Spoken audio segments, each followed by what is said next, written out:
जय श्रीराम।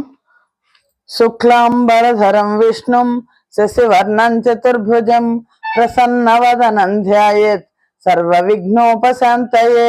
रामाय रामभद्राय रामचंद्राय वेधसे रघुनाथाय नाथाय सीताय पतये नमः। వాల్మీకి రామాయణం శ్రీ పుల్లల శ్రీరామచంద్రుడి గారు తెలుగు చేసింది. ఉత్తరకాండలో ఉన్నాం. 16వ సర్గ. 15వ సర్గలో రావణాసురుడు అన్నయ్యైన కుబేరుణ్ణి యక్షులను ఓడించి పుష్పక విమానాన్ని సంగ్రహించడం కనిపిస్తుంది. 16వ సర్గ కైలాస పర్వత ప్రాంతంలో ఉన్న రావణాసురుడు నందీశ్వరుడు శాపానికి గురవడం కనిపిస్తుంది. శ్రీరామ అగస్త్య మహర్షి శ్రీరామచంద్రమూర్తికి రావణాసురుడి గాథ గురించి వివరిస్తున్నారు. శ్రీరామ, ఆ రావణుడు సోదరుడైన కుబేరుణ్ణి జయించి మహాసేనుడు జనించిన స్థానమైన శరవణనానికి వెళ్ళాడు. శరవణం అంటే అక్కడ సుబ్రహ్మణ్యేశ్వర స్వామి జయించాడు. గొప్ప బంగారు శరవణనాన్ని చూశాడు. కిరణాల చేత కప్పబడిన ఆ శరవణం రెండో సూర్యుడిలాగా ఉంది. అప్పుడు రావణుడు రమ్యములైన వన మధ్య ప్రదేశాలు గల ఆ పర్వతాన్ని ఎక్కాడు. ఎక్కేసరికి అక్కడ తన పుష్పక విమానం కాస్త కదలకుండా నిలిచిపోయింది. మామూలుగా స్వేచ్ఛగా సంచరించే పుష్పక విమానం ముందుకు వెళ్ళడం లేకపోతోంది. ఎందుకు కదలకుండా నిలిచిపోయింది అని రావణుడు మంత్రులతో ఆలోచించాడు.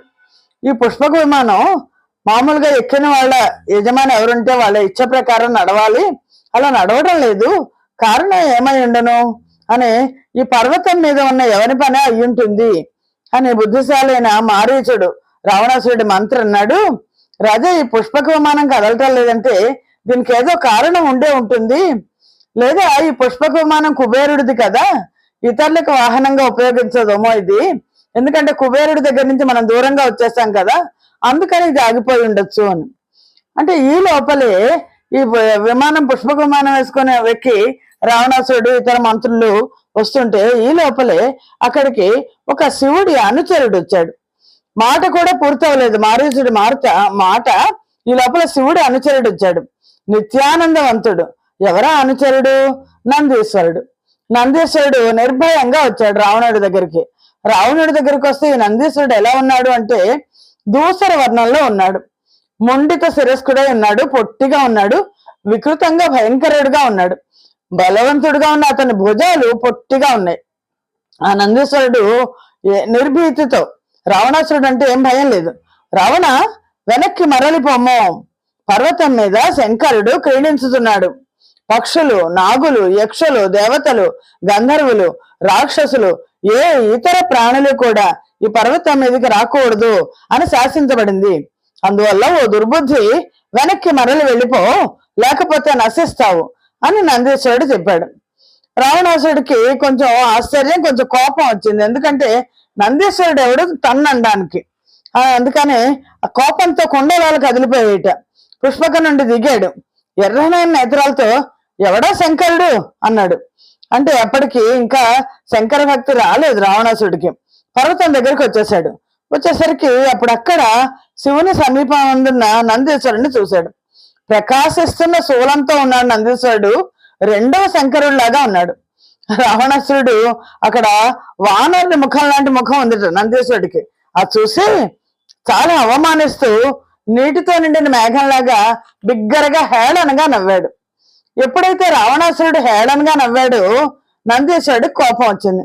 శంకరుని రెండో రూపం లాంటి పూజ్యుడైన నందీశ్వరుడు కోపించి అక్కడికి వచ్చిన రావణాసురుడితో ఏమన్నాడంటే, ఓ రావణ, నా వానర రూపం లాంటి రూపాన్ని చూసి నన్ను అవమానిస్తూ పిడుగులాగా ధ్వని చేస్తూ నవ్వావు కదా, అందుచేత నా వంటి రూపము, నాతో సమానమైన పరాక్రమం గల వానరులందరూ కలిసి నీ కులాన్ని నశింపజేయడానికి పుట్టగలరు అని. ఓ క్రూరుడా, గోళ్ళు కోరలు ఆయుధములుగా ఉపయోగించేవారు, మనోవేగం లాంటి వేగం కలవారు, యుద్ధం నందు బాగా మదించిన వారు, బలంతో విజృంభించేవాళ్ళు, నడిచే పర్వతాల్లాగా ఉండేవాళ్ళు ఆయన వానరులందరూ కలిసి అమాత్య పుత్ర సహితుడవైన నీ బలాన్ని, దర్పాన్ని, అనేక విధాలైన ఔన్నత్యాన్ని అన్ని తొలగించగలరు.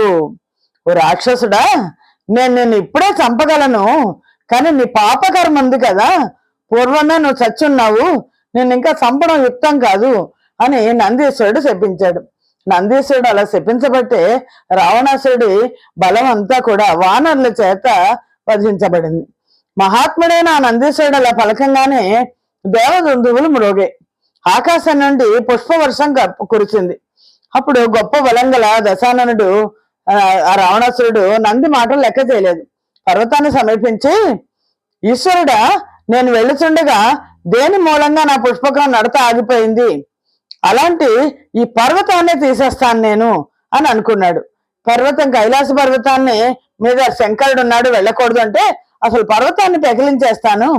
ఈశ్వరుడు ఏ ప్రభావం చూసుకుని రాజులాగా నిత్యం క్రీడిస్తున్నాడు, భయపడవలసిన పరిస్థితి వచ్చిందని తెలుసుకోవడం లేదు. అంటే రావణాసురుడు వచ్చాడు అంటే భయపడిపోయి శంకరుడు వచ్చి రావణాసురుడికి దారి ఇవ్వాలి అని పలుకుతూ పర్వతం మీద భుజాలను వేసి దాన్ని కదపడానికి ప్రయత్నించాడు. దాన్ని శీఘ్రంగా కదిల్చట. పర్వతం కంపించింది. పర్వతం కదల్చగానే ఈశ్వరుడు, ప్రమద గణాలు అన్ని చెలించాయి. పార్వతి కూడా చెలించింది. అప్పుడు ఆవిడ ఈశ్వరుణ్ణి కౌగలించుకుందట. రామా, అగస్త్య మహర్షి చెప్తున్నారు, అప్పుడు దేవతలలో శ్రేష్ఠుడు, సకల పాపహరుడు అయిన మహేశ్వరుడు కాలి బొటన వేలుతో అనాయాసంగా పర్వతాన్ని నొక్కాడు. ఆ నొక్కేసరికి ఈ పర్వతాన్ని పెకిలించేస్తానని చేతులు పెట్టాడు కదా, అప్పుడు ఆ పర్వతం కింద పడి రావణుడి చేతులన్నీ నలిగిపోయాయి. అక్కడ ఉన్న అతని సచివులు అందరూ, మంత్రులు ఆశ్చర్యపోయారట. అప్పుడు ఆ రాక్షసుడు రావణుడు రోషం వల్ల, భుజాలు పగిలిపోవడం వల్ల, నలిగిపోవడం వల్ల చేతులు బిగ్గరగా అరిచాడు. దాంతో 3 లోకాలు అదిరిపోయినాయి. అమాత్యులు ఆ శబ్దాన్ని ప్రళయకాలం నందు వజ్రాలు నలిగిపోవడం లాగా, ఉరుములు లాగా అనుకున్నారు. మార్గాల్లో సంచరించే వాళ్ళు, ఇంద్రుడు మొదలైన దేవతలు ఉలిక్కిపడ్డారట. సముద్రాలు శోభ చెందాయి, పర్వతాలు కదిలే, యక్షులు, విద్యాధరులు, సిద్ధులు ఇదేంటి, ఈ శబ్దం ఎక్కడి నుంచి వస్తుంది అని అనుకున్నారు. అప్పుడు గట్టిగా అరుస్తున్నాడు రావణాసురుడు. అతని మంత్రులు అరుస్తున్న రావణాసురుడితో అన్నారు, దశానన, నల్లని కంఠం కలవాడు నీలకంఠుడు, ఉమాపతి అయిన మహాదేవుడిని సంతోషపెట్టు. ఈ విషయంలో నేనెవ్వరూ రక్షించలేరు, ఆ మహాదేవుడు తప్ప. రక్షించగలిగిన వాడు అతడు తప్ప మరెవ్వరూ మాకు కనబడటం లేదు. నువ్వు స్తుతిస్తూ నమస్కరించి ఆ మహాదేవుడు శరణాన్ని పొందు. దయాశాలైన శంకరుడు సంతోషించి నిన్ను అనుగ్రహిస్తాడు అని మంత్రులు చెప్పారు. అప్పుడు అమాత్యుల మాటలు విని దశాననుడు శివునికి నమస్కరించి సామాల చేత అంటే పాటలతో, అనేక విధమైన స్తోత్రాలతో ఆయన్ను స్తుతించాడు. ఆ రాక్షసుడు ఏడుస్తుంటే 1000 సంవత్సరాలు గడిచిందిట అని అగస్త్య మహర్షి అంటున్నారు. రామ, తర్వాత పర్వతాగ్రమనందున్న సర్వసమర్థుడైన మహాదేవుడు జాలేసింది. మహాదేవుడికి సంతోషించి ఆ దశానని భుజాలను విడిచి పైకి వచ్చేట్టు ఆ పర్వతాన్ని లేపాడు. నెమ్మదిగా లేపేసరికి దశాననుడు చేతులు విడిగా తీసుకున్నాడు. ఓ దశానన, శంకరుడు ప్రత్యక్షం అయ్యాడు అతని భక్తికి. నీ వీరుడమైన నీ దర్పానికి సంతోషించాను. ఓ రాక్షస రాజా, శైలం కింద నలిగిపోతూ నువ్వు చాలా భయంకరమైన ధ్వని చేసావు కదా, ఆ ధ్వని 3 లోకాలు భయపడి ఏడ్చేయి. అందుకని నీకు రావణుడు దారుణమైన ధ్వని చేసేవాడు, రావణుడు అనే పేరు ప్రసిద్ధిలోకి రాగలదు. దేవతలు, మానవులు, యక్షులు, భూమి మీద ఉన్న ఇతరులు నిన్ను ఈ విధంగా లోకాన్ని ఏడిపించిన రావణుడు అని చెప్పుకుంటారు. రావణ, నువ్వు ఏ మార్గంలో వెళ్ళాలని కోరుతున్నావో ఇప్పుడు ఇంకా ఆ మార్గంలో నిర్భయంగా వెళ్ళు. రాక్షసరాజా, నేను అనుజ్ఞిస్తున్నాను, వెళ్ళు అని పలికాడు మహాదేవుడు. మహేశ్వరుడు స్వయంగా పలికిన మాటలు విని రావణుడు, మహాదేవా, నువ్వు అనుగ్రహించినట్లయితే నేను ఒక వరం కోరుకుంటాను, నేను యాచిస్తున్నాను, నాకు ఒక వరం అయ్యి.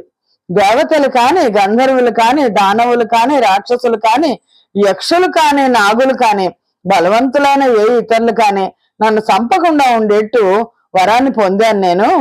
నేను మానవులను లెక్క చేయను, వాళ్ళు చాలా తక్కువ వాళ్ళని నా అభిప్రాయం. మహేశ్వర, నేను బ్రహ్మ నుండి దీర్ఘాయుర్దాయాన్ని కూడా పొందాను. నువ్వు కూడా నాకు గడిచిపోగా మిగిలిన ఆయుధాన్ని ఇమ్ము అని కోరాడు. రావణుడు అలా కోరేసరికి శంకరుడు అతనికి చంద్రహాసము అని ప్రసిద్ధి పొందిన గొప్ప కాంతి కల ఖడ్గాన్ని ఇచ్చారట. అలాగే ఆయుర్దాయ శేషాన్ని, అంటే అతడు చేసే పాపకృత్యాలకు ఫలితంగా అకాల మృత్యువు రాకుండా వరాన్ని శంకరుడిచ్చాడు. శివుడు ఆ ఖడ్గాన్ని ఇచ్చి, నువ్వు దీన్ని అవమానించకూడదు, అవమానించినట్లయితే కనుక ఇది మరలా నా దగ్గరికి వచ్చేస్తుంది, సందేహం లేదు అని పలికాడు.